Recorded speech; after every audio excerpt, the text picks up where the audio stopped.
11장 나사로라고 하는 사람이 큰 병이 들었다. 그는 마리아와 그의 자매 마르다가 사는 베다니 마을 사람이었다.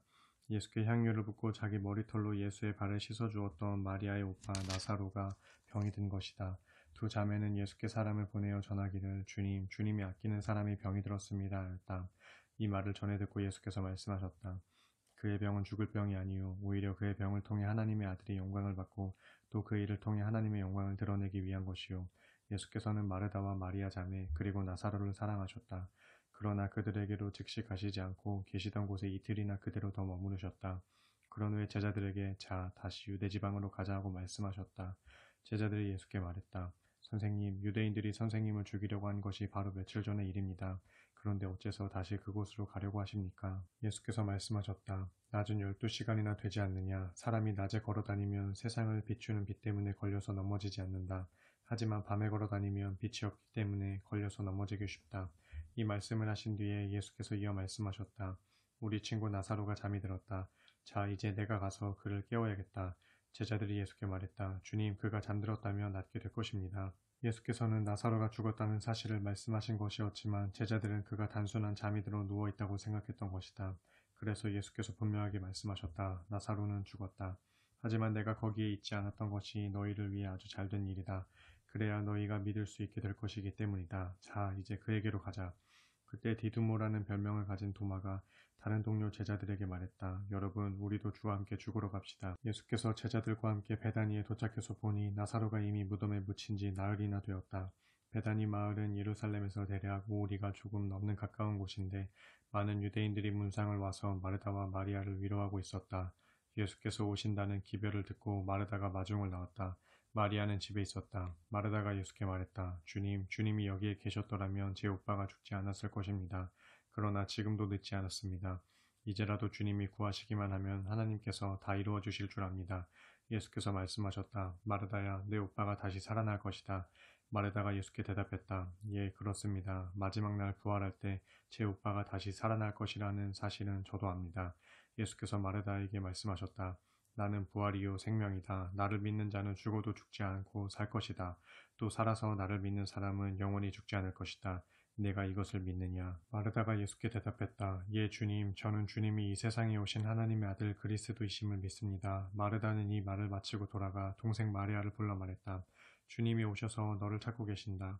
마리아는 즉시 자리에서 일어나 예수께 갔다. 예수께서는 아직 마을로 들어가지 않으시고 마르다가 마중 나왔던 곳에 그대로 머물러 계셨다. 집에서 마리아를 위로하고 있던 유대인들은 마리아가 급히 나가는 것을 보고는 그녀가 울기 위해 오빠 나사로의 무덤으로 가는 줄 알고 함께 따라 나섰다. 마리아는 예수께서 계시는 곳에 이르러 그분을 보고는 예수의 발 앞에 엎드려 말했다. 주님, 주께서 여기에 계셨더라면 제 오빠가 죽지 않았을 것입니다.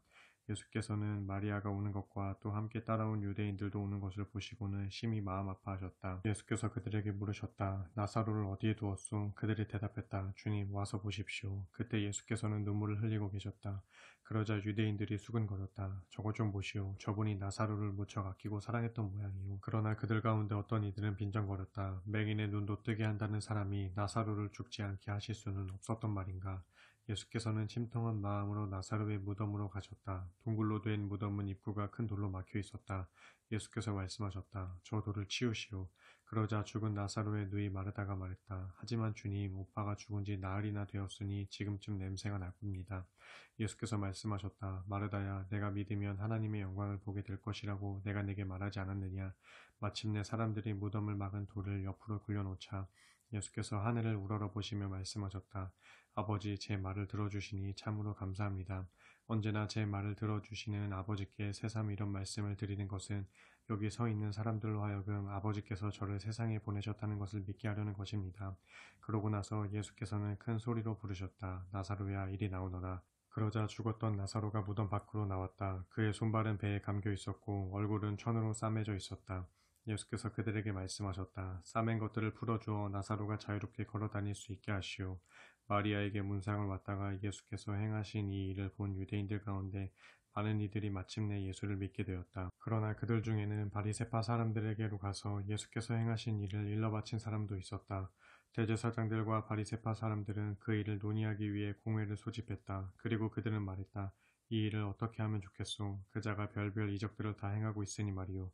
우리가 그자를 이대로 내버려 두면 아마도 온 백성이 그를 따르게 될 것이고 그리 되면 분명 로마 사람들이 쳐들어와서 우리의 땅을 파괴하고 우리 민족을 짓밟을 것이요. 그들 가운데 한 사람이 그 해의 대제사장 가야바가 말했다. 여러분들은 정말 그렇게도 모르겠소? 백성들을 위해 이 한 사람을 죽게 해서 민족 전체를 망하게 하지 않는 것이 정녕 여러분들에게 유익이 되는 줄을 알지 못하는 것이요. 이 말은 가야바가 제멋대로 하는 말이 아니었다. 그 해의 대제사장으로서 가야바는 예수께서 온 백성을 위해 죽게 될 것임을 예언한 것이다. 즉 예수께서는 유대 민족을 위해서뿐만 아니라 흩어져 있는 하나님의 자녀들을 위해 그들 모두를 한데 모아 하나가 되게 하기 위해서 죽으실 것임을 예언한 것이다. 그때부터 유대 지도자들은 예수를 죽일 음모를 본격적으로 꾸미기 시작했다. 그래서 예수께서는 더 이상 드러내놓고 공공연히 다니시는 일을 중단하시고 예루살렘을 떠나 광야가 인접해 있는 에브라임 지방으로 가셔서 제자들과 함께 거기서 지내셨다. 유대인의 명절인 유월절이 가까워오자 많은 사람들이 유월절 전에 정결 예식에 참여하려고 시골에서 예루살렘으로 올라왔다. 그들은 예루살렘에서 예수를 만나려고 찾아다니다가 성전 안에서 서로에게 물었다. 어떻게들 생각하십니까? 그분이 유월절에는 예루살렘에 올라오시지 않을까요? 한편 대제사장들과 바리새파 사람들은 이 기간에 예수를 체포하려고 했다. 그래서 누구든지 예수를 보거든 즉시 자신들에게 보고하라는 명령을 내려놓고 있었다. 12장 유월절 엿새 전 예수께서는 죽었던 나사로를 살리셨던 베다니 마을로 가셨다. 그곳에서 예수를 대접하기 위해 잔치를 열었다. 마르다는 시중을 들고 나사로는 예수와 함께 식탁에 앉아있는 손님들 사이에 끼어 있었다. 그때 마리아가 매우 값진 나드 향유를 가져와서 예수의 발에 붓고 자기 머리털로 예수의 발을 정성껏 닦아드렸다. 온 집안에는 향기로운 향유 냄새가 가득 찼다. 그러자 예수의 제자로서 나중에 예수를 배반할 가룟 유다가 투덜대며 말했다. 이 비싼 향유를 300데나리온에 팔아서 가난한 사람들에게 나누어 주면 좋을 텐데 왜 이렇게 쓸데없이 낭비하고 있는가? 가룟 유다가 이렇게 말한 것은 정말로 가난한 사람들을 생각해서가 아니었다. 그는 도둑이어서 제자들 가운데 돈을 맡아 관리하는 사람이었는데도 곧잘 돈을 빼돌리곤 했다. 그때 예수께서 말씀하셨다. 그 여자가 하는 대로 그냥 두어라. 지금 그 여자는 나의 장례를 미리 준비하는 것이다. 보아라, 너희가 마음만 먹으면 가난한 사람들을 언제라도 도울 수 있다. 그러나 나는 언제까지나 너희들 곁에 있는 것이 아니다. 예루살렘 사람들은 예수께서 베다니 마을에 오셨다는 말을 듣고는 예수를 뵙고자 또 죽었다가 다시 살아나게 된 나사로도 볼 겸해서 떼를 지어 몰려왔다. 그러자 대제사장들은 나사로까지 죽이기로 계획을 세웠다. 나사로가 죽었다가 다시 살아남으로써 많은 유대인들이 예수에게로 몰려가서 그를 따르게 되었기 때문이다. 다음날 예수께서 예루살렘으로 들어오신다는 소식이 온 성 안에 전해졌다. 그러자 유월절을 지내려고 예루살렘에 올라왔던 수많은 사람들이 그 말을 듣고 저마다 손에 종려나무 가지를 들고 예수를 맞으러 나와 큰 소리로 호산나 주님의 이름으로 오시는 이여 그분께 복이 있기를 이스라엘의 왕께 복이 있기를 하고 외쳤다. 예수께서는 어린 나귀를 타고 입성하셨는데 이것은 성경에 기록된 말씀과 같았다. 곧 시온에 따라 두려워하지 말라 보라 너희 왕께서 오신다. 그분은 어린 나귀를 타고 오신다라는 구약의 예언이 이루어진 것이다. 처음에는 예수의 제자들조차도 이것을 깨닫지 못했다. 하지만 예수께서 영광을 받으신 후에야 이 말씀이 예수에 관한 기록이라는 것과 또 사람들이 그분께 그렇게 대했다는 것을 알게 되었다. 예수께서 나사로를 무덤에서 불러내어 그를 살리셨을 때 거기 있었던 사람들은 자기들이 본 사실을 다른 사람들에게 널리 퍼뜨렸다. 그렇게 많은 군중이 몰려나와 예수를 열렬히 환영하게 된 것도 예수께서 행하신 그처럼 놀라운 기적에 관해 소문을 들었기 때문이었다. 그런 광경을 보고 바리새파 사람들은 자기들끼리 말했다. 보시오, 이제 우리가 설 자리는 없소. 온 세상이 다 그를 따라가고 있지 않소. 유월절에 예배드리러 예루살렘에 올라온 사람들 가운데 헬라 사람들도 몇 명 있었다. 그들은 갈릴리 지방의 베세다 출신인 빌립에게 가서 간청했다. 저희가 예수님을 꼭 뵙고 싶습니다. 빌립은 안드레에게로 가서 이 일을 상의한 뒤 둘이 함께 예수께 가서 말씀드렸다.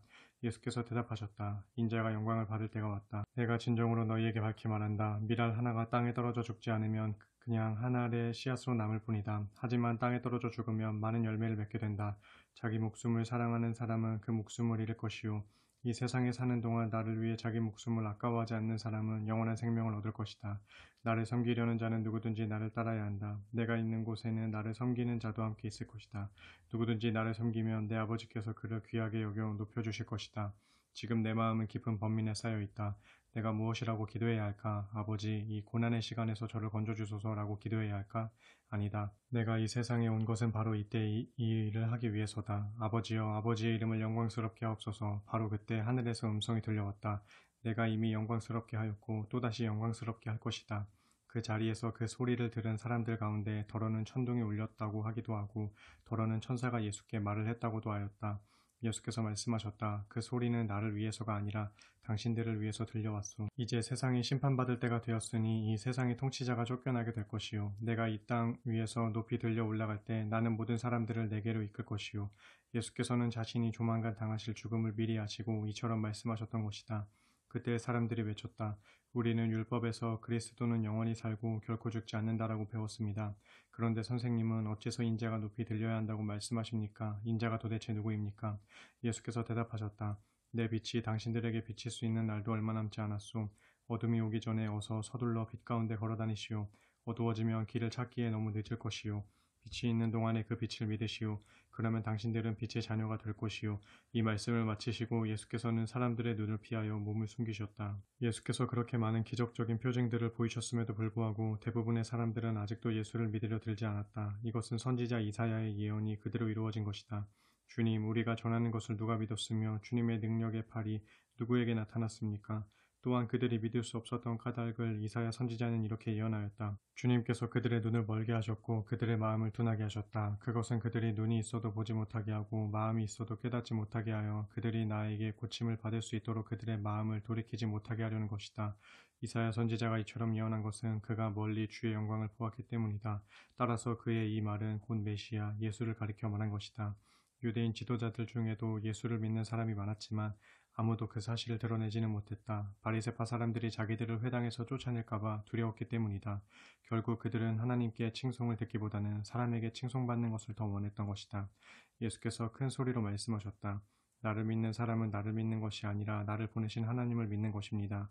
또 나를 보는 사람은 곧 나를 보내신 분을 보는 것입니다. 나는 어두운 세상을 비추는 빛으로 이 땅에 왔습니다. 그러므로 나를 믿는 사람은 더 이상 어둠 속을 헤매지 않게 될 것입니다. 내 말을 듣고서 나를 따르지 않는 사람이 있더라도 나는 그를 심판하지 않습니다. 나는 세상을 심판하러 온 것이 아니고 세상을 구원하러 왔기 때문입니다. 그러나 나를 배척하는 사람은 마지막 날 내가 말한 진리에 따라 정죄를 당할 것입니다. 지금 나는 내 마음대로 이런 말을 하는 것이 아닙니다. 오직 나를 이 땅에 보내신 내 아버지께서 여러분에게 무엇을 어떻게 말하라고 명령하신 그대로 말할 뿐입니다. 나는 내 아버지의 명령이 여러분을 영원한 생명으로 인도한다는 것을 압니다. 그러므로 내가 말하는 것은 무엇이든지 아버지께서 내게 말하라고 일러주신 그대로일 뿐입니다. 13장 유월절 직전 예수께서는 이제 자신이 이 세상을 떠나 아버지께로 돌아가야 할 때가 왔다는 것을 알고 계셨다. 그래서 예수께서는 세상에 있는 자기의 사람들을 사랑하시되 그들에게 다함없는 사랑을 끝까지 보여주셨다. 저녁 식사가 준비되었을 때 마귀는 시몬의 아들 가룟 유다를 꾀어 예수를 배반하여 팔아넘길 생각을 그의 마음속에 불어넣었다. 예수께서는 아버지께서 모든 것을 자신의 손에 맡기신 것과 자신이 하나님께로부터 왔으며 이제 하나님께로 돌아갈 것을 알고 계셨다. 그래서 예수께서는 식탁에서 일어나 겉옷을 벗고 수건을 허리에 두르셨다. 그런 다음 대야에 물을 떠다가 제자들의 발을 씻기고 허리에 둘렀던 수건으로 제자들의 발을 닦아주기 시작하셨다. 시몬 베드로의 차례가 되자 베드로가 예수께 말했다. 주님, 정녕 주께서 제 발을 씻기려고 하십니까? 예수께서 말씀하셨다. 너는 지금 내가 무슨 일을 하는지 알지 못하겠지만 훗날에는 알게 될 것이다.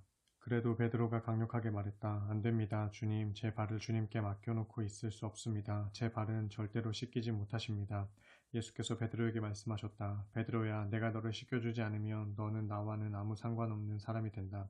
그러자 시몬 베드로가 소리쳤다. 그러시다면 주님, 제 발뿐만 아니라 손과 머리까지도 전부 씻겨주십시오. 예수께서 말씀하셨다.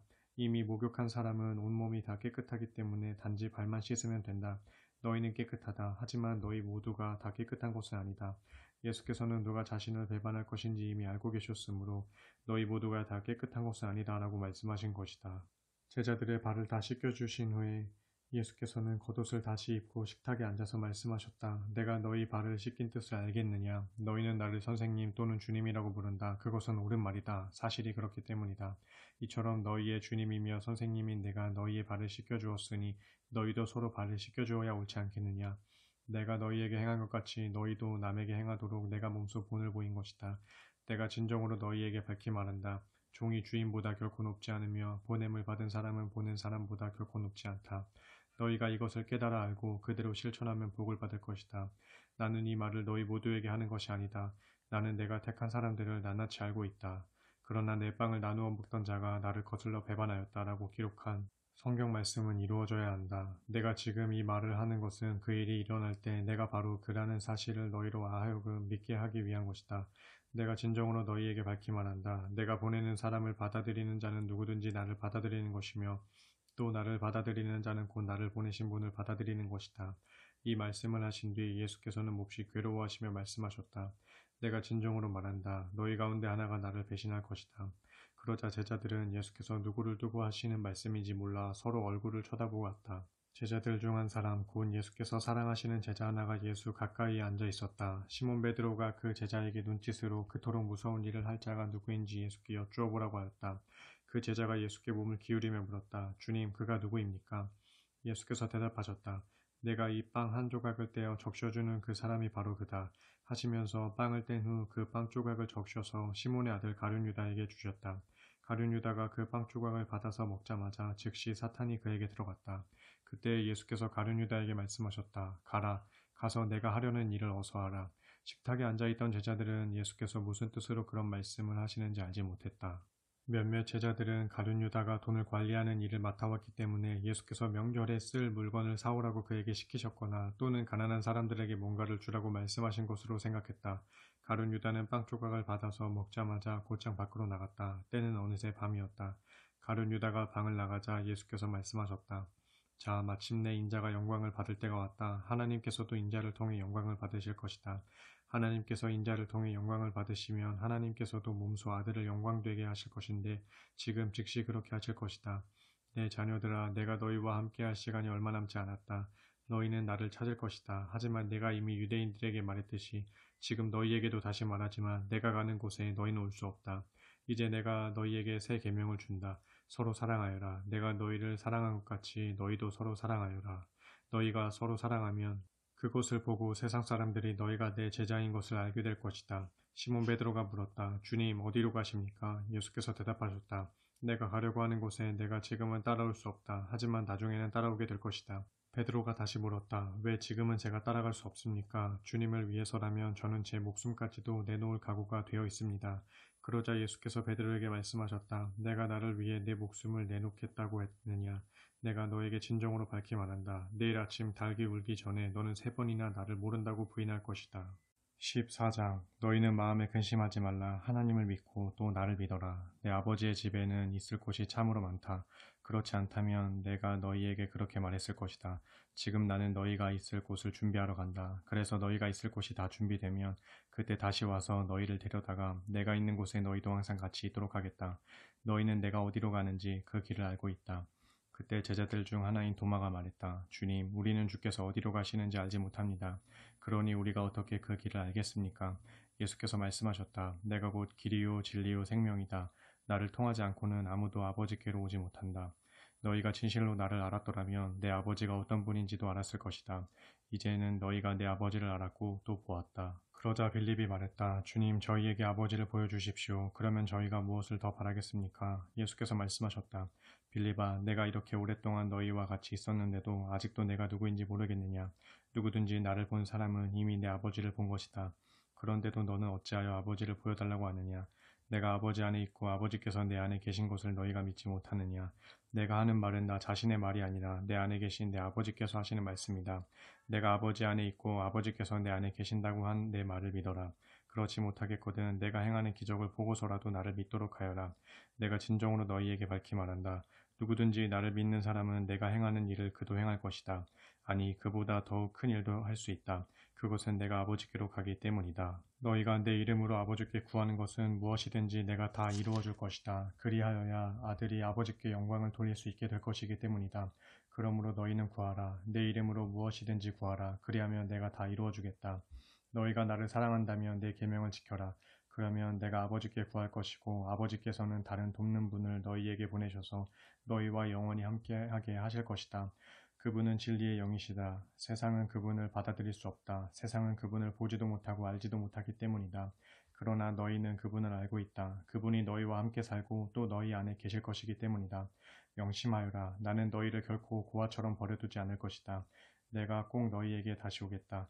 얼마 안 있어 세상 사람들은 나를 더 이상 보지 못할 것이지만 너희는 나를 보게 될 것이다. 그것은 내가 살아있고 또 너희도 역시 살아있을 것이기 때문이다. 그날에 너희는 내가 아버지 안에 있고 너희가 내 안에 있으며 또 내가 너희 안에 있다는 것을 알게 될 것이다. 내 계명을 지키는 사람은 누구든지 나를 사랑하는 사람이다. 그처럼 나를 사랑하는 사람은 내 아버지께서도 그를 사랑하신다. 나 역시 그를 사랑하여 나 자신을 그에게 나타내 보일 것이다. 그때 가룟 유다가 아닌 다른 유다가 예수께 물었다. 주님, 주께서 저희 제자들에게만 자신을 나타내 보이시고 세상에는 나타내 보이시지 않는 까닭이 무엇입니까? 예수께서 대답하셨다. 누구든지 나를 사랑하는 사람은 내 말을 듣고 내 가르침을 따를 것이다. 그리하면 내 아버지께서도 그를 사랑하실 것이고 그리하여 내 아버지와 나는 그에게 가서 그와 함께 살 것이다. 그러나 나를 사랑하지 않는 사람은 내 가르침을 따르지 않을 것이다. 다시 말하지만 너희가 지금 듣고 있는 이 말은 내가 내 마음대로 하는 말이 아니라 나를 보내신 내 아버지께서 하시는 말씀이다. 내가 아직 너희와 함께 있는 동안에 나는 이 모든 것을 다 말했다. 그러나 이제 내 아버지께서 내 이름으로 보내실 돕는 분이신 성령이 이 모든 것을 너희에게 가르쳐 줄 것이고 또한 내가 너희에게 말한 모든 것을 너희가 생각해낼 수 있도록 그가 너희에게 또다시 일깨워 줄 것이다. 나는 너희 마음에 평안을 남기고 간다. 내가 주는 평안은 세상이 주는 평안과는 전혀 다르다. 그러므로 너희는 마음에 근심하지도 말고 두려워하지도 말라. 너희는 내가 나는 떠나갈 것이지만 너희에게 다시 돌아오겠다라고 한 말을 들었다. 그러므로 너희가 나를 믿고 사랑한다면 내가 내 아버지께로 가게 된 것을 무척 기뻐할 것이다. 내가 너희에게 이렇게 미리 일러두는 것은 그런 일이 실제로 일어날 때 너희가 믿을 수 있도록 하기 위함이다. 이제 너희와 더 이상 길게 이야기할 시간이 없구나. 이 세상의 통치자가 가까이 오고 있다. 사실 이 세상의 통치자는 나를 어떻게 할 아무런 능력이 없다. 다만 나는 내 아버지께서 내게 분부하신 일을 다 이룸으로써 내가 아버지를 사랑하고 있다는 것을 세상에 알리려는 것이다. 자, 일어나 이제 가자. 여기를 떠날 때가 되었다. 15장. 나는 참 포도나무요 내 아버지는 농부시다. 농부이신 내 아버지께서는 내게 붙어 있으면서도 열매를 맺지 못하는 가지는 모두 잘라내시고 열매를 맺는 가지는 손질하셔서 더 많은 열매를 맺게 하신다. 내가 너희에게 해준 말로 인하여 너희는 이미 깨끗하게 다듬어졌다. 내 안에 머물러 있어라. 그리하면 나도 너희 안에 머물러 있겠다.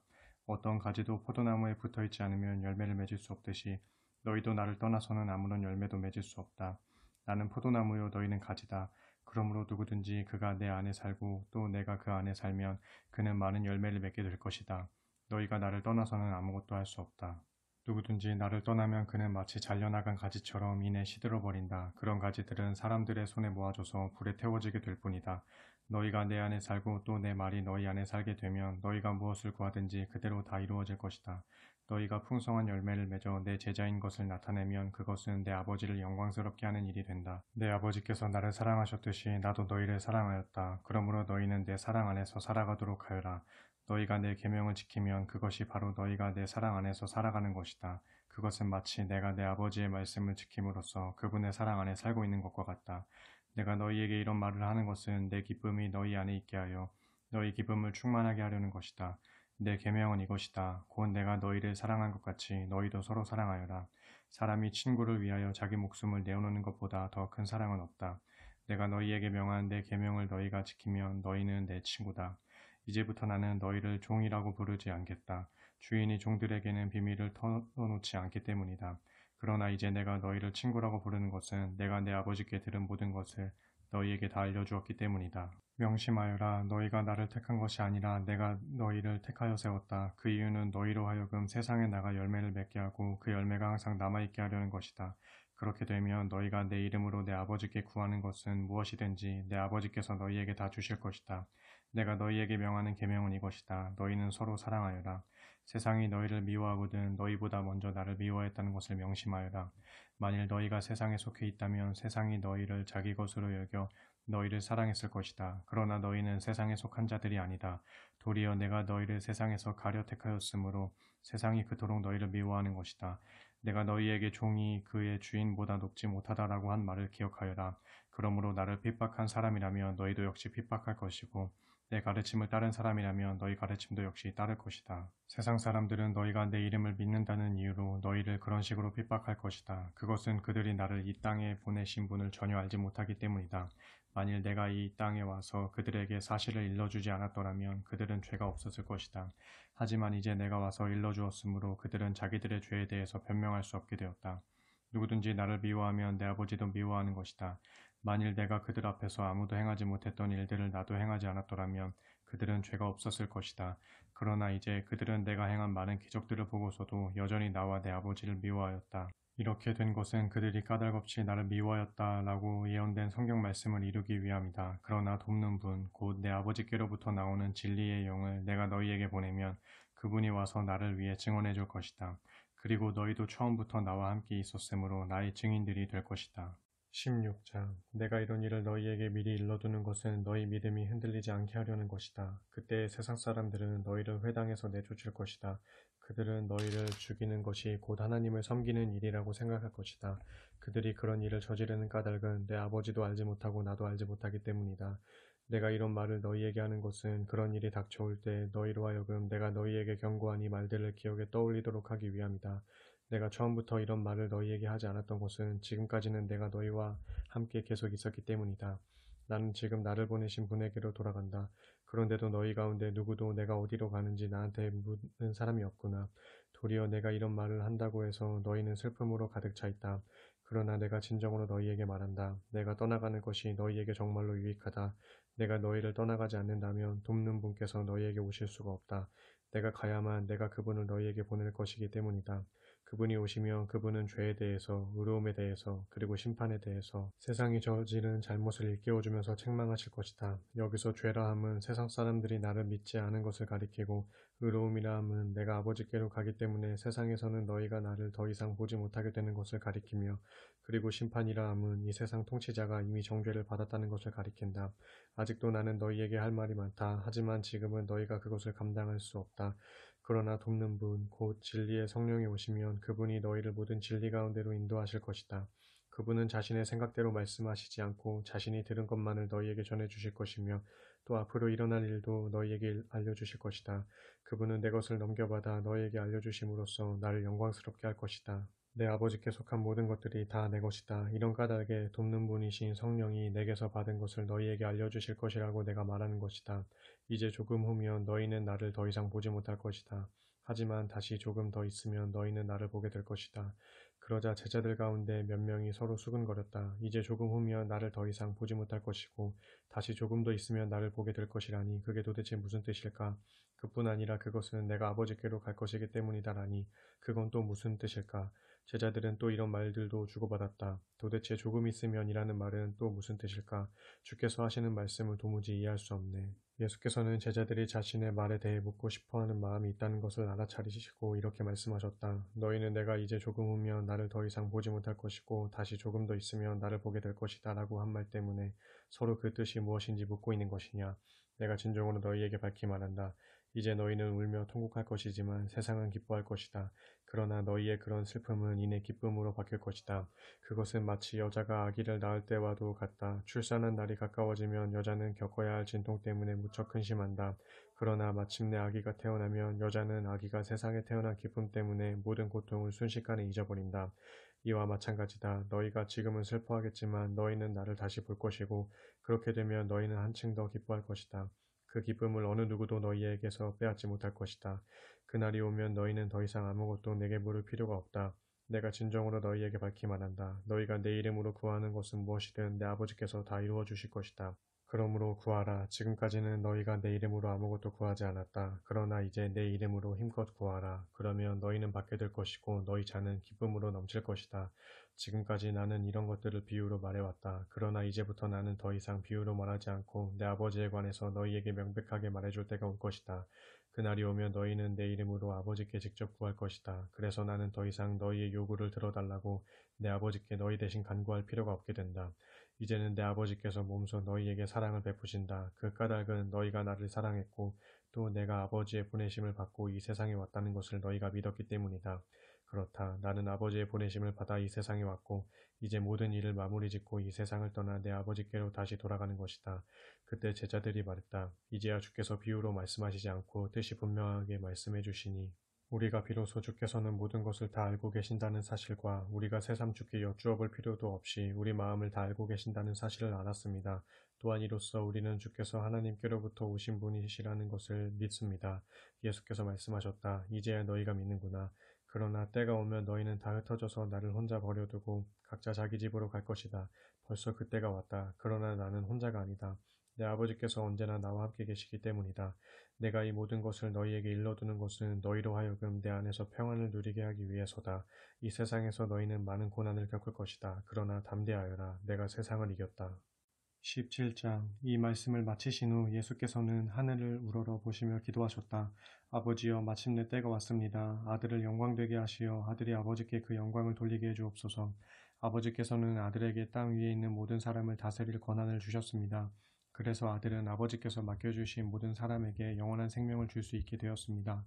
영원한 생명에 이르는 길은 이것입니다. 곧 그들이 오직 한 분이신 참 하나님 아버지를 알고 또 아버지께서 땅 위에 보내신 예수 그리스도를 아는 것입니다.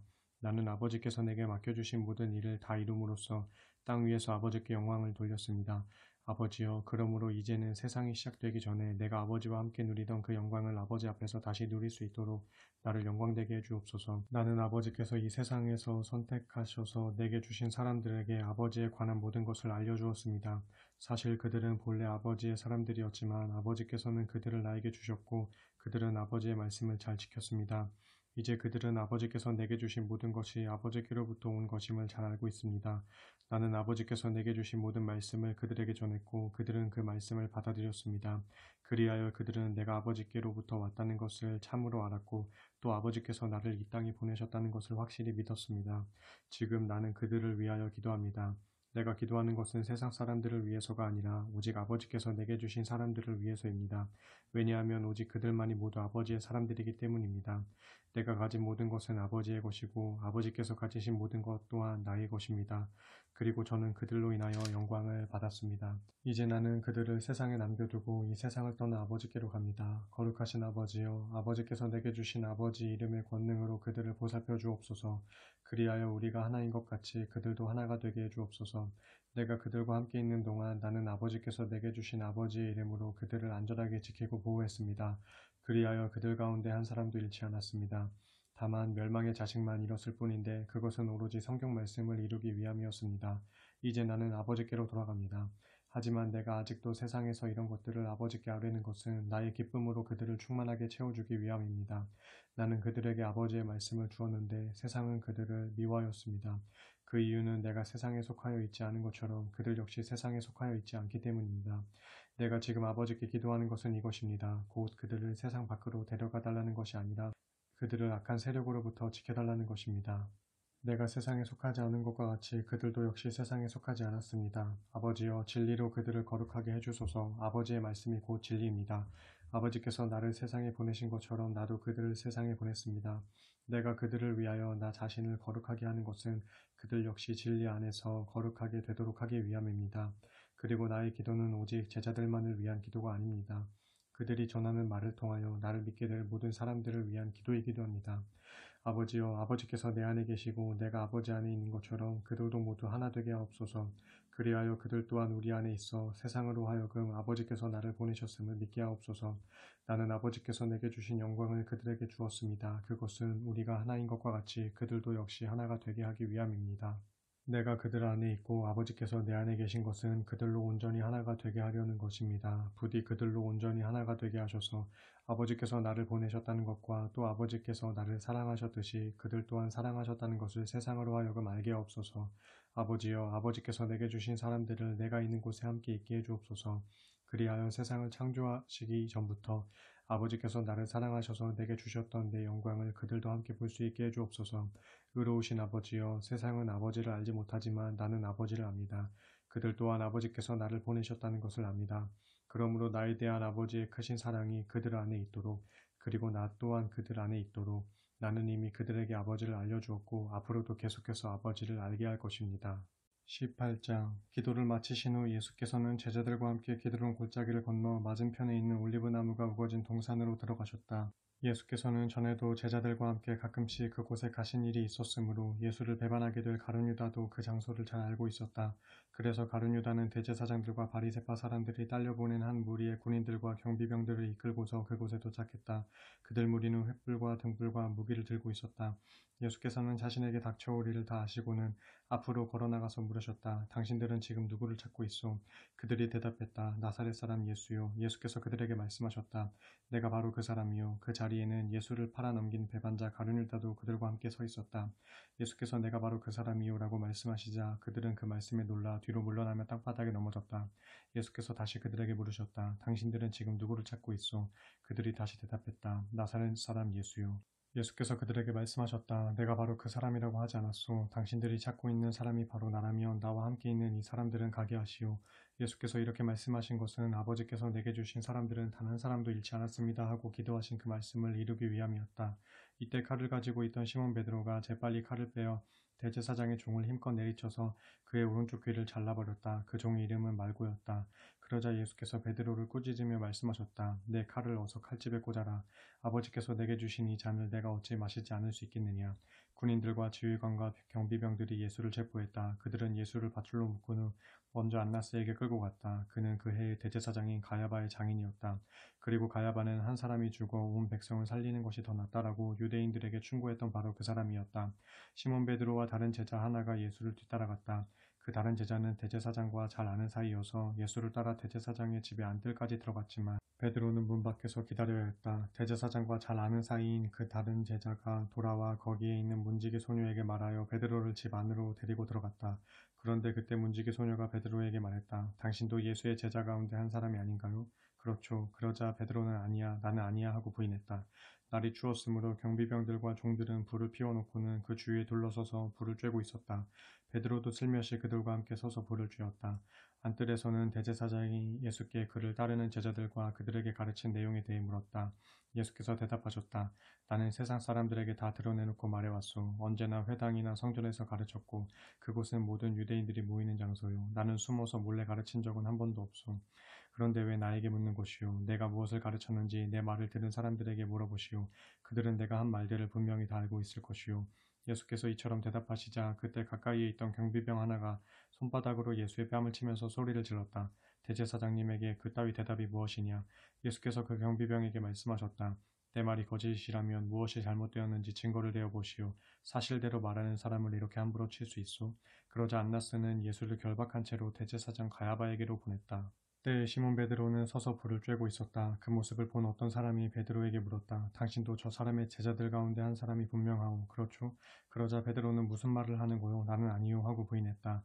그러자 베드로에게 귀를 잘린 사람의 친척되는 사람으로서 대제사장의 종들 가운데 하나인 어떤 이가 베드로를 몰아세우며 말했다. 당신이 올리브산에서 예수와 같이 있는 것을 내 눈으로 똑똑히 보았는데도 그러시오? 그러나 베드로는 더욱 큰 소리로 난 아니요 하고 다시 부인했다. 그러자 곧 달기 울었다. 유대인들은 예수를 대제사장 가야바의 집에서 데리고 나와 로마 총독의 관저로 데리고 갔다. 어느새 이른 아침이었다. 유대인들은 유월절 음식을 먹으려면 몸을 더럽혀서는 안 되었기 때문에 총독의 관저 안으로 들어가지 않았다.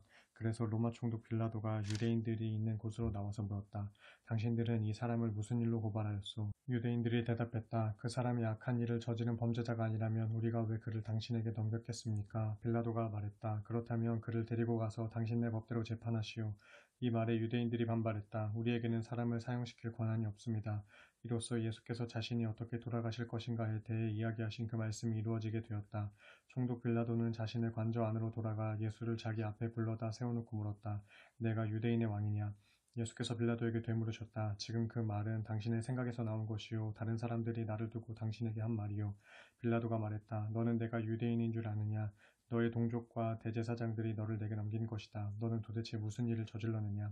예수께서 대답하셨다. 내 나라는 이 세상에 속하지 않소. 만약 그랬다면 내 종들이 싸워서 내가 유대인들에게 체포되지 않도록 능히 막았을 것이오. 하지만 내 나라는 이 세상에 속한 것이 아니고 다른 곳에 있소. 빌라도가 또 물었다. 그러면 내가 왕이란 말이냐? 예수께서 말씀하셨다. 그렇소. 당신의 말대로 나는 왕이요. 사실 나는 진리를 증거하기 위해 태어났고 그 일을 하려고 이 세상에 왔소. 그러므로 누구든지 진리 편에 서 있는 사람들은 모두 내 말을 듣소. 빌라도가 또 물었다. 진리가 무엇이냐? 이 말과 함께 빌라도는 다시 유대인들에게로 나가서 그들에게 말했다. 나는 그 사람에게서 아무런 죄도 찾지 못했소. 그러니 이렇게 하면 어떻겠소?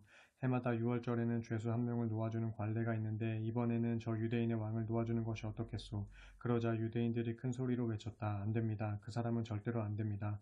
바라바를 놓아주십시오. 바라바는 강도였다.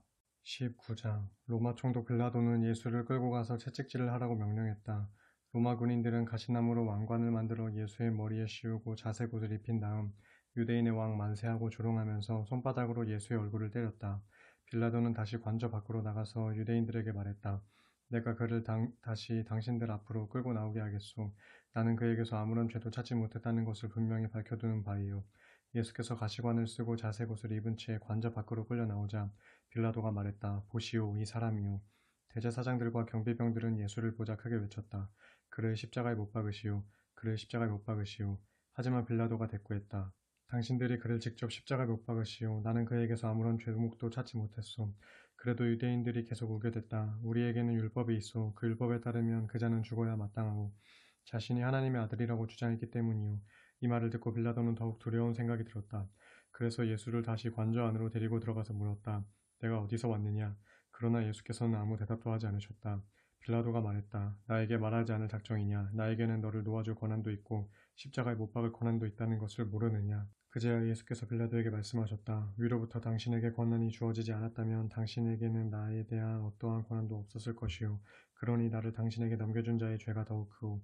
이 말을 듣고 그때부터 빌라도는 예수를 놓아주려고 애썼다. 하지만 유대인들은 계속 목소리를 높였다. 만일 총독께서 이 자를 놓아주신다면 각하는 로마 황제의 충신이라고 할 수 없습니다. 누구든지 자기를 왕이라고 주장하는 자는 로마 황제를 반역하는 자입니다. 이 말을 듣고 빌라도는 다시 예수를 관저 밖으로 데리고 나와 돌을 깔아놓은 광장의 재판석에 앉혔다. 때는 유월절 전날 낮 12시쯤이었다. 총독 빌라도가 유대인들에게 말했다. 자, 여기 당신들의 왕이 있어. 유대인들이 소리쳤다. 그를 죽이시오. 그를 죽이시오. 그를 십자가에 못 박으시오. 빌라도가 되물었다. 당신들의 왕을 왜 나더러 십자가에 못 박으란 말이오. 대제사장들이 대답했다. 우리에게는 로마 황제 말고는 다른 왕이 없습니다. 마침내 빌라도는 예수를 십자가에 못 박으라고 그들에게 넘겨주었다. 그러자 로마 군인들이 예수를 끌고 나갔다. 예수께서는 자신의 십자가를 지고 해골이라 불리는 처형 장소로 갔다. 해골은 히브리 말로 골고다였다. 로마 군인들은 거기에서 예수를 십자가에 못 박았다. 예수를 가운데에 두고 좌우 양편에도 각기 죄수 한 명씩 십자가에 달렸다. 빌라도는 죄수의 명패를 준비하게 하여 예수의 십자가 위에 붙였다. 그 명패에는 유대인의 왕 나사렛 예수라고 쓰여 있었다. 많은 유대인들이 그 명패를 읽었다. 예수께서 십자가에 못 박히신 곳은 예루살렘 도성에서 가까운 데다. 명패가 히브리어와 라틴어와 헬라어로 쓰였기 때문이다. 그 명패를 읽고 대제사장들이 빌라도에게 항의했다. 저자의 명패에다 유대인의 왕이라고 쓰면 안 됩니다. 자칭 유대인의 왕으로 고쳐야 합니다. 그러자 총독 빌라도가 대답했다. 내가 그렇게 썼소. 바꿔 쓸 수 없소. 한편 예수를 십자가에 못 박은 군인들은 예수의 겉옷을 네 몫으로 나누어 한 사람이 하나씩 차지했다. 속옷이 남았지만 그것은 이음새 없이 위에서 아래로 통으로 짠 것이었다. 그래서 군인들은 서로 이렇게 말했다. 속옷은 찢지 말고 제비를 뽑아서 차지할 사람을 정하자. 이렇게 해서 그들이 내 옷을 나누어 갖고 또 더 나누어 가지려고 제비를 뽑았다라고 한 성경 말씀이 이루어졌다. 예수의 십자가 가까이에는 예수의 어머니 마리아, 예수의 이모, 글로바의 아내 마리아, 그리고 막달라 마리아가 서 있었다. 십자가에 매달린 예수께서는 자신의 어머니 곁에 자신이 사랑하는 제자가 서 있는 것을 보고는 어머니에게 말씀하셨다. 어머니 보십시오. 이 사람이 어머니 아들입니다. 그리고 또 그 사랑하는 제자에게는 보라, 이분이 내 어머니시다 하고 말씀하셨다. 그때부터 그 제자는 예수의 어머니를 자기 집에 모셨다. 그 후 예수께서는 이제 모든 것이 다 이루어진 것을 아시고는 성경 말씀을 이루시려고 내가 목마르다 하고 말씀하셨다. 그 말을 듣고 사람들은 항아리에 담긴 신 포도주를 우슬초 가지에 꿰 해면에 적셔 예수의 입에 갖다 대었다. 예수께서 그것으로 목을 축인 뒤 이제 다 이루었다 하고 말씀하셨다. 그런 뒤 머리를 떨구시고 마침내 숨을 거두셨다. 그날은 유월절의 예비일이었고 다음 날은 특별히 큰 안식일이었다. 유대인들은 거룩한 안식일에 시체들이 십자가에 매달려 있는 것을 원하지 않았기 때문에 빌라도에게 가서 죄수들의 다리를 부러뜨려서 시체를 십자가에서 내려달라고 요구했다. 그래서 로마 군인들이 와서 예수와 함께 십자가에 달린 두 사람의 다리를 차례로 꺾었다. 그러나 예수께 이르자 이미 숨을 거두신 것을 보고는 예수의 다리를 꺾지 않았다. 대신에 군인들 가운데 하나가 창으로 예수의 옆구리를 푹 찔렀다. 그러자 예수의 옆구리에서 피와 물이 쏟아져 나왔다. 이것은 모든 것을 직접 목격한 사람의 증언이므로 그의 증언은 참되며 조금도 거짓이 없다. 그는 자신이 말한 내용을 다른 사람들도 믿게 하려고 이처럼 증언하는 것이다. 일이 이렇게 됨으로써 성경에 기록되어 있는 바대로 그의 뼈가 하나도 꺾이지 않을 것이다 라는 말씀과 또 그들은 자기들이 찌른 사람을 쳐다볼 것이다 라는 말씀이 이루어졌다. 그 후에 아리마대 사람 요셉이 예수의 시신을 모셔가게 해달라고 빌라도에게 요청했다. 그는 예수의 제자였으면서도 유대인들이 두려워 그 사실을 감추어 오던 사람이었다. 빌라도가 허락하자 그는 가서 예수의 시신을 십자가에 내린 뒤 정성껏 모셔갔다. 또 전에 예수를 한밤중에 찾아간 일이 있었던 공회의원 니고데모도 몰약과 침향을 섞어 만든 방부제를 100근가량 가져왔다. 그 두 사람은 함께 협력하여 예수의 시신을 모셔다가 유대인들의 장례 풍습에 따라 방부제를 바른 뒤 길고 고운 배로 온몸을 감았다. 예수께서 십자가에 못 박히신 곳에는 동산이 하나 있었는데 그곳에는 전에 한 번도 시신이 안치된 적이 없는 새 무덤이 하나 있었다. 안식일 전에 빨리 일을 서둘러야 할 필요도 있었고 또 새 무덤도 가까이 있었기 때문에 그들은 예수의 시신을 거기에 모셨다. 20장 안식일 다음날 이른 새벽 어둠이 채 가시기도 전에 막달라 마리아가 예수의 무덤을 찾아갔다. 그런데 그녀는 무덤 입구를 막았던 큰 돌이 한쪽으로 옮겨져 있는 것을 보았다. 막달라 마리아는 시몬 베드로와 예수께서 사랑하시던 다른 제자에게 달려가서 말했다. 누가 주님의 시신을 무덤에서 가져갔어요. 그 시신을 어디로 가져갔는지 모르겠어요. 그 말을 듣고 베드로와 다른 제자는 예수의 무덤으로 급히 달려갔다. 두 사람이 함께 달려갔는데 베드로보다 걸음이 빠른 다른 제자가 먼저 무덤에 닿았다. 무덤에 도착한 그 제자는 몸을 굽혀 예수의 시신을 쌌던 고운 삼배 자락이 거기에 놓여있는 것을 들여다보았으나 무덤 안으로 들어가지는 않았다. 시몬 베드로가 이내 뒤따라 달려왔고 그는 예수의 무덤 안으로 들어갔다. 베드로는 거기에 고운 삼배 자락이 놓여있는 것을 보았다. 또 예수의 머리를 싸맸던 수건도 잘 개어져 그 삼배 자락 옆에 놓여 있었다. 그제야 먼저 무덤에 도착한 다른 제자도 무덤 안으로 들어갔고 그 또한 그것을 보고 믿었다. 하지만 아직도 그들은 예수께서 죽은 자들 가운데서 반드시 살아나야 한다는 성경 말씀을 깨닫지 못하고 있었다. 그래서 두 제자는 자기들이 있던 집으로 다시 돌아갔다. 하지만 막달라 마리아는 무덤 밖에 서서 계속 울고 있었다. 그녀는 울다가 몸을 굽혀 무덤 안을 들여다보았다. 들여다보니 예수의 시신이 있었던 자리에 흰 옷을 입은 천사 둘이 앉아 있었다. 한 천사는 시신의 머리가 있었던 자리에 또 한 천사는 발치에 앉아 있었다. 천사들이 막달라 마리아에게 물었다. 여자여, 왜 울고 있느냐? 막달라 마리아가 대답했다. 누가 우리 주님의 시신을 가져갔습니다. 그 시신을 어디에 두었는지 모르겠습니다. 이 말을 하고서 막달라 마리아가 고개를 돌려 둘러보다가 예수께서 거기 서 계신 것을 보았다. 하지만 그녀는 그분이 예수이신 줄 알아채지 못했다. 예수께서 막달라 마리아에게 말씀하셨다. 여자여, 왜 울고 있느냐? 너는 누구를 찾고 있느냐? 막달라 마리아는 그가 동산지기인 줄 알고 말했다. 여보세요. 당신이 그분의 시신을 옮겨 놓았다면 어디에 두었는지 제게 말해주세요. 제가 가서 그분의 시신을 모셔가겠습니다. 그때 예수께서 마리아야 하고 부르셨다. 그러자 막달라 마리아는 예수를 향해 돌아서서 히브리 말로 라보니 하고 외쳤다. 이 말은 나의 선생님이란 뜻이다. 예수께서 그녀에게 말씀하셨다. 나를 붙잡지 말아라. 내가 아직 아버지께로 돌아가지 않았다. 너는 내 형제들에게 가서 이르기를 내가 내 아버지 곧 너희의 아버지 내 하나님 곧 너희의 하나님께로 올라갈 것이다 라고 말하여라. 막달라 마리아는 즉시 제자들에게 달려가서 자신이 주님을 뵌 일과 주님께서 자신에게 일러주신 말씀을 그들에게 전했다. 그날 저녁 곧 안식일 다음날 저녁에 제자들이 함께 모여 있을 때였다. 제자들은 유대인들이 두려워서 문을 모두 걸어 잠그고 있었다. 그런데 갑자기 예수께서 들어오셔서 그들 가운데 서서 말씀하셨다. 너희 모두에게 평강이 있기를. 이 말씀을 하신 후 예수께서는 제자들에게 자기의 두 손과 옆구리를 보여주셨다. 제자들은 주님을 뵙고 기뻐서 어찌할 줄을 몰랐다. 예수께서 다시 그들에게 말씀하셨다. 너희 모두에게 평강이 있기를. 아버지께서 나를 보내신 것 같이 이제 나도 너희를 보낸다. 그러고는 제자들을 향해 숨을 크게 내쉬며 말씀하셨다. 자, 성령을 받아라. 이제부터 너희가 누구의 죄든지 용서해주면 그들의 죄가 용서될 것이고 너희가 용서해주지 않으면 그들의 죄가 그대로 있을 것이다. 12제자 가운데 하나인 디두모라는 별명을 가진 도마는 예수께서 오셨을 때 그 자리에 없었다. 다른 제자들이 도마에게 우리는 주님을 배웠소 하고 말하자 도마가 말했다. 내 눈으로 그분의 손에서 못자국을 보고 구멍이 난 곳에 내 손가락을 넣어보고 또 내 손을 그분의 옆구리에 넣어보기 전에는 도무지 그 말을 믿지 못하겠소. 여드레 후에 제자들이 다시 모여 있었다. 이번에는 도마도 그들과 함께 그 자리에 있었다. 역시 문은 굳게 잠겨 있었다. 그런데 예수께서 갑자기 들어오셔서 그들 가운데 서서 말씀하셨다. 너희 모두에게 평강이 있기를. 그러고 나서 예수께서 도마에게 말씀하셨다. 자, 이리 와서 내 손가락을 여기 넣어보고 또 내 손을 내 옆구리에 넣어보아라. 그리고 이제부터는 믿음 없는 자가 되지 말고 믿는 자가 되어라. 도마가 예수께 대답하기를 오 나의 주님 나의 하나님 하니 예수께서 도마에게 말씀하셨다. 너는 나를 보았기 때문에 믿는구나. 그러나 나를 보지 않고도 나를 믿는 사람은 더욱 복이 있다. 이 책에 기록된 것 외에도 예수께서는 제자들이 보는 앞에서 기적적인 표징들을 많이 행하셨다. 그러나 여기에 이것들을 기록해두는 목적은 사람들로 하여금 예수가 하나님의 아들 그리스도이신 것을 믿게 하고 또 예수를 믿음으로써 예수의 이름으로 영원한 생명을 얻도록 하려는 것이다. 21장 그 후 예수께서는 디베랴 바닷가에서 제자들에게 다시 나타나셨다. 예수께서 제자들에게 나타나신 일은 이러하다. 거기 디베랴 바닷가에는 시몬 베드로와 디두모라는 별명을 가진 도마와 갈릴리 가나 사람 나다나엘과 세베대의 두 아들과 그리고 다른 두 제자가 함께 있었다.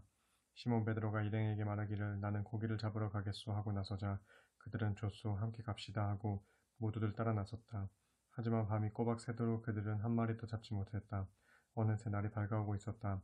그런 이른 아침에 예수께서 해변에 서 계셨지만 제자들은 그분이 예수이신 줄 알아차리지 못했다.